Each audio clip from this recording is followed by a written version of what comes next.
पहले की बात है। समय की धारा आज जैसी तेज नहीं थी, तब घड़ियां नहीं थी, मोबाइल नहीं थे, रात को जगाए रखने वाली कृत बहुत पहले की बात है। समय की धारा आज जैसी तेज नहीं थी, तब घड़ियां नहीं थी, मोबाइल नहीं थे, रात को जगाए रखने वाली कृत्रिम रोशनियां नहीं थीं।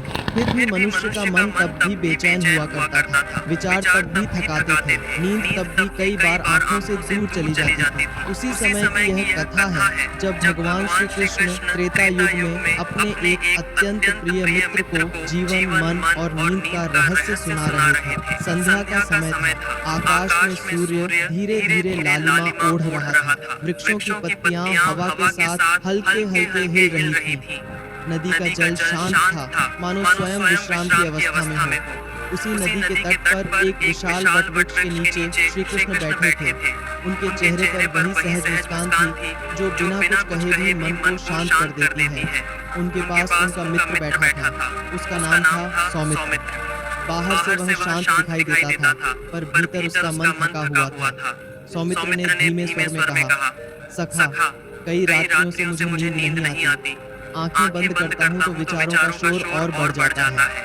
दिन भर का थकान भरा जीवन, स्मृतियाँ, भविष्य की चिंता सब एक साथ उमड़ पड़ते हैं। शरीर थक जाता है पर मन सोता नहीं। क्या मनुष्य के लिए शांति सच में संभव है? श्री कृष्ण ने नदी की ओर देखा, जल निरंतर बह रहा था, बिना किसी प्रयास के। उन्होंने कहा, सौमित्र, क्या तुमने कभी नदी को सोते हुए देखा है? सौमित्र ने आश्चर्य से पूछा, नदी कैसे सो सकती है? कृष्ण मुस्कुराए, और मन कैसे सो सकता है? यह सुनकर सौमित्र कुछ क्षण मौन रहा। श्री कृष्ण ने आगे कहा, नींद कोई वस्तु नहीं है जिसे तुम पकड़ सको। नींद तब आती है जब पकड़ने की इच्छा समाप्त हो जाती है। मन जितना नींद को पाने का प्रयास करता है, उतना ही जागृत रहता है। हवा का एक शीतल झोंका आया, वातावरण और शांत हो गया। कृष्ण की वाणी में एक गहराई थी जो सीधे हृदय में उतरती थी। उन्होंने कहा, बहुत से लोग सोचते हैं कि नींद शरीर का विषय है, पर वास्तव में नींद मन का विश्राम है। शरीर तो दिन भर काम करके थकता है, पर मन विचारों से थकता है। जब तक विचार शांत नहीं होते, तब तक नींद नहीं आती। सौमित्र की आंखें धीरे धीरे भारी होने लगी थीं, पर वह अभी जाग रहा था। कृष्ण बोले, आज मैं तुम्हें कोई उपदेश नहीं दूंगा, कोई नियम नहीं बताऊंगा। आज मैं तुम्हें केवल एक कथा सुनाऊंगा। इस कथा को सुनते सुनते यदि तुम्हें नींद आ जाए तो उसे रोको मत। बहुत पहले इसी धरती पर एक छोटा सा गांव था। गांव के चारों ओर खेत थे, जंगल थे और पास ही एक शांत सरोवर था। उस गांव में एक युवक रहता था जिसका नाम था अनिरुद्ध। अनिरुद्ध सरल था, पर उसका मन अत्यंत चंचल था। दिन भर काम करता, पर रात को सो नहीं पाता। तारे गिनता रहता, करवटें बदलता रहता। उसे लगता था कि नींद कोई ऐसी चीज है जो दूसरों को आसानी से मिल जाती है, पर उसे नहीं। एक रात वह सरोवर के किनारे बैठ गया। चंद्रमा का प्रतिबिंब जल में कांप रहा था। अनिरुद्ध ने पानी से पूछा, तुम इतने शांत कैसे हो? पानी ने कोई उत्तर नहीं दिया, पर उसकी शांति ने अनिरुद्ध के भीतर कुछ छू लिया। उसी क्षण एक वृद्ध साधु वहां आए। उन्होंने अनिरुद्ध से कुछ नहीं पूछा, बस उसके पास बैठ गए। दोनों मौन में बैठे रहे। समय बीतता रहा। अनिरुद्ध को पता ही नहीं चला कि कब उसकी आंखें बंद हो गईं। सुबह जब उसकी आंख खुली तो वह चौंक गया। वर्षों बाद उसने बिना प्रयास के गहरी नींद ली थी। उसने साधु को खोजा, पर वे जा चुके थे। केवल एक वाक्य वहां गूंज रहा था, जो साधु ने जाते जाते कहा था, जिस क्षण तुमने नींद को पाना छोड़ा, उसी क्षण नींद तुम्हें पा गई। कृष्ण ने कथा को यहीं रोक दिया। सौमित्र की सांसें अब धीमी हो चुकी थीं, उसकी आंखें आधी बंद थीं। कृष्ण ने बहुत कोमल स्वर में कहा, सौमित्र, अभी कुछ मत करो, बस मेरी वाणी को बहने दो, जैसे नदी बहती है। रात्रि गहराती जा रही थी, आकाश में तारे स्थिर थे, वातावरण में एक गहरा सन्नाटा था। कृष्ण बोले, जब मन दिन भर संसार से लड़ता है तो रात को भी लड़ता रहता है। नींद तब आती है जब मन लड़ाई छोड़ देता है। यह हार नहीं है, यह विश्राम है। उन्होंने धीरे धीरे कहा, अभी इस क्षण तुम्हें कुछ भी सुधारना नहीं है, न अतीत को न भविष्य को। शरीर जहाँ है वहीं रहने दो, सांस को जैसा चल रहा है वैसा चलने दो, मन को भी कुछ करने दो या कुछ न करने दो, बस साक्षी बनकर सुनते रहो। कृष्ण की वाणी किसी लोरी जैसी हो गई थी। उसमें न कोई आग्रह था न कोई लक्ष्य, केवल उपस्थिति थी। उन्होंने कहा, जब बच्चा माँ की गोद में होता है तो वह यह नहीं सोचता कि मुझे सोना है, वह बस सुरक्षित महसूस करता है। नींद स्वयं उतर आती है। सौमित्र अब लगभग सो चुका था, पर चेतना कहीं गहराई में सुन रही थी। कृष्ण बोले, मन को समझाकर नहीं सुलाया जाता, मन को थकने दिया जाता है, और जब मन थक कर चुप हो जाता है तब आत्मा विश्राम करती है। रात्रि और गहरी हो गई, हवा भी थम गई, वृक्षों की पत्तियां स्थिर हो गईं। ऐसा लग रहा था मानो पूरा प्रकृति ही ध्यान में बैठी हो। कृष्ण की आवाज अब और धीमी हो गई, मानो वह बाहर नहीं भीतर से आ रही हो। उन्होंने कहा, जिसे तुम नींद कहते हो वह वास्तव में मृत्यु का छोटा सा स्वाद है, पर इससे डरने की आवश्यकता नहीं। यह मृत्यु नहीं बल्कि अहंकार का विश्राम है। हर रात तुम स्वयं को कुछ समय के लिए छोड़ देते हो। सौमित्र का मन अब पूरी तरह शांत था। उसके चेहरे पर वही शांति थी जो लंबे समय बाद आती है। कृष्ण ने अंतिम बार कहा, अब कोई कथा नहीं, कोई शब्द नहीं, केवल मौन। और उस मौन में सौमित्र गहरी नींद में चला गया। ऐसी नींद जिसमें कोई सपना नहीं था, कोई संघर्ष नहीं था, केवल एक गहरा मीठा विश्राम था। कथा यही समाप्त नहीं होती, क्योंकि यह कथा हर उस व्यक्ति के लिए है जो इसे सुन रहा है, जो इस समय आंखें बंद किए लेटा है, जो नींद को बुला रहा है। श्री कृष्ण की यह वाणी उसी के लिए है। यदि इस समय तुम्हारी आंखें भारी हो रही हैं, तो उन्हें बंद होने दो। यदि विचार आ रहे हैं तो उन्हें आने दो, उनसे लड़ो मत। कृष्ण की कथा कोई उपाय नहीं है, यह केवल एक स्मरण है। स्मरण इस बात का कि शांति तुम्हारे बाहर नहीं, भीतर है। नींद तुम्हारी दुश्मन नहीं, तुम्हारी स्वाभाविक अवस्था है। और जैसे सौमित्र कृष्ण की गोद में शब्दों के सहारे सो गया, वैसे ही अब तुम भी इस कथा के मौन में उतर सकते हो, बिना प्रयास, बिना अपेक्षा, केवल विश्राम, केवल शांति, केवल नींद। सौमित्र गहरी नींद में डूब चुका था, पर रात्रि अभी शेष थी। श्री कृष्ण वहीं बैठे रहे। उनके लिए समय रुक गया था। जब कोई सो जाता है तब केवल वह व्यक्ति नहीं सोता, पूरा वातावरण भी उसके साथ धीरे धीरे विश्राम में उतरने लगता है। नदी की धारा अब और मंद लगने लगी थी, जैसे वह भी अपने प्रवाह को हल्का कर रही हो। आकाश में तारे अब भी थे, पर उनका चमकना भी शांत प्रतीत हो रहा था। श्री कृष्ण ने सौमित्र की ओर देखा। उसके चेहरे पर कोई तनाव नहीं था। वर्षों से जो भार उसके मन पर था, वह इस क्षण कहीं पिघल गया था। कृष्ण मन ही मन बोले, मन जब स्वयं को छोड़ देता है तभी परम विश्राम संभव होता है।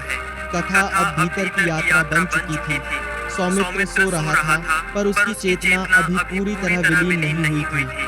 वह एक ऐसे लोक में प्रवेश कर रहा था जहाँ न जागरण था न स्वप्न, केवल एक हल्का सा बोध था।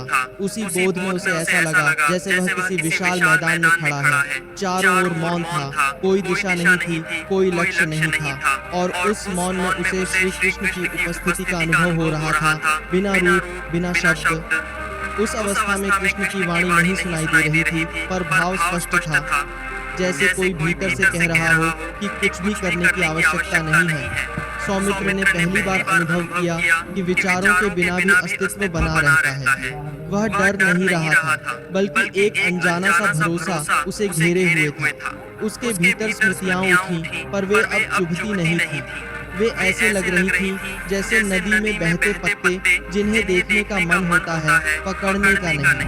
भविष्य की चिंता भी आई, पर उसमें अब भय नहीं था, केवल एक धुंधली कल्पना थी जो आते ही विलीन हो गई। यही वह क्षण था जहाँ नींद गहरी होती है, जहाँ मन अपनी पकड़ छोड़ देता है और चेतना स्वयं में सिमट जाती है। श्री कृष्ण जानते थे कि यही वह द्वार है जहाँ से सच्चा विश्राम शुरू होता है। रात्रि के अंतिम प्रहर में हल्की ठंड बढ़ गई। कृष्ण ने अपनी शाल को थोड़ा सा सौमित्र की ओर कर दिया। यह कोई बाहरी क्रिया नहीं थी, यह करुणा का स्वाभाविक प्रवाह था। जैसे माँ सोते हुए बच्चे को ढक देती है बिना उसे जगाए। समय बीतता गया। फिर पूर्व दिशा में हल्की सी लाली उभरने लगी, पर सौमित्र अब भी सो रहा था। यह साधारण नींद नहीं थी, यह वर्षों की थकान के बाद आई हुई गहन विश्रांति थी। ऐसी नींद जो केवल शरीर को नहीं, आत्मा को भी शीतल करती है। सूर्य के पहले किरण के साथ पक्षियों ने स्वर छेड़ना शुरू किया, पर उनकी आवाज भी कोमल थी, जैसे वे जानते हों कि किसी की गहरी साधना चल रही है। श्री कृष्ण उठे। उन्होंने नदी में देखा, जल अब भी वैसा ही बह रहा था। उन्होंने सोचा, जो बहता है वही विश्राम करता है। कुछ समय बाद सौमित्र की आंखें धीरे धीरे खुली। उसने किसी चौंक के बिना आंखें खोली। उसके भीतर कोई जल्दबाजी नहीं थी। उसने चारों ओर देखा, वही नदी, वही वृक्ष, वही आकाश, पर कुछ बदला हुआ था। बाहर नहीं, भीतर। उसने कृष्ण की ओर देखा और मौन में ही उनके चरणों में सिर झुका दिया। शब्दों की आवश्यकता नहीं थी। उसकी आंखों में कृतज्ञता थी, पर उससे भी अधिक एक गहरी शांति थी। सौमित्र ने कहा, सखा, आज पहली बार ऐसा लगा कि मैं सोया नहीं, बल्कि कहीं लौट आया। कृष्ण मुस्कुराए। तुम स्वयं के पास लौटे हो। नींद कोई यात्रा नहीं, यह घर वापसी है। सौमित्र ने अनुभव किया कि अब नींद को लेकर उसके मन में कोई भय नहीं बचा था। उसे यह भरोसा हो गया था कि जब मन थक जाएगा, जब वह पकड़ छोड़ देगा, तब नींद स्वयं आ जाएगी। उसे बुलाने की आवश्यकता नहीं। कृष्ण ने कहा, याद रखना, जब भी नींद न आए उससे युद्ध मत करना, बस जीवन को थोड़ा ढीला छोड़ देना। जैसे सांस चलती है वैसे ही जीवन को चलने देना। सौमित्र ने उस दिन के बाद कभी नींद को समस्या नहीं माना। कभी कभी विचार आते, कभी रातें लंबी होती, पर अब उसके भीतर एक मौन स्मृति रहती थी। श्री कृष्ण की वह शांत उपस्थिति, वह नदी, वह वट वृक्ष।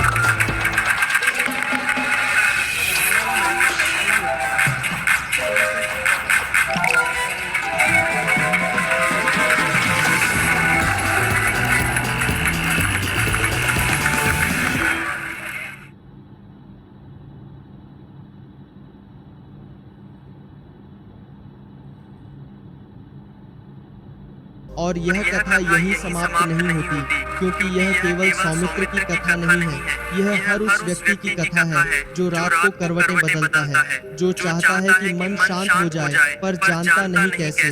श्री कृष्ण की यह वाणी आज भी वही है। वह कहती है कि शांति कोई उपलब्धि नहीं है, यह तुम्हारी मूल अवस्था है। नींद कोई अभ्यास नहीं है, यह तुम्हारी स्वाभाविक वापसी है। यदि इस क्षण तुम यह कथा सुनते सुनते हल्के हो गए हो, यदि आंखें बोझिल हो रही हैं, तो उसे होने दो। कुछ भी साबित मत करो, कुछ भी हासिल मत करो। केवल इस क्षण को ऐसे स्वीकार करो जैसे यह पर्याप्त है, और जैसे जैसे स्वीकार गहराता जाएगा, वैसे वैसे विचार धीमे पड़ते जाएंगे। शरीर अपने आप ढीला होगा, सांस अपने आप गहरी होगी, और बिना किसी सूचना के, बिना किसी संघर्ष के, नींद तुम्हें अपने आगोश में ले लेगी। यह श्री कृष्ण की कथा नहीं, यह श्री कृष्ण की उपस्थिति है, और जहाँ उपस्थिति होती है वहाँ शांति अपने आप उतर आती है, वहीं सच्ची नींद जन्म लेती है।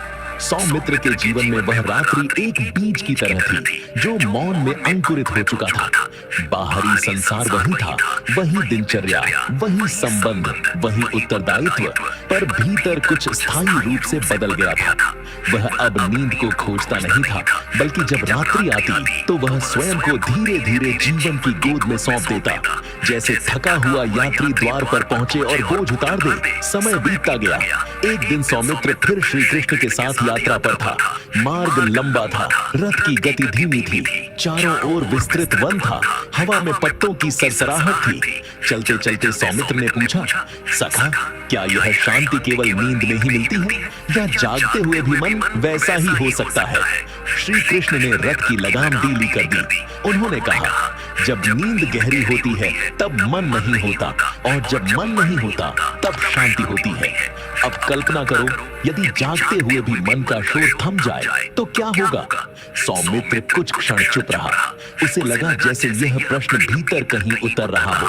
कृष्ण बोले, मन को पूरी तरह मिटाने की आवश्यकता नहीं, बस उसे इतना थक जाने दो कि वह हस्तक्षेप करना बंद कर दे। यही ध्यान है, यही जागृत नींद है।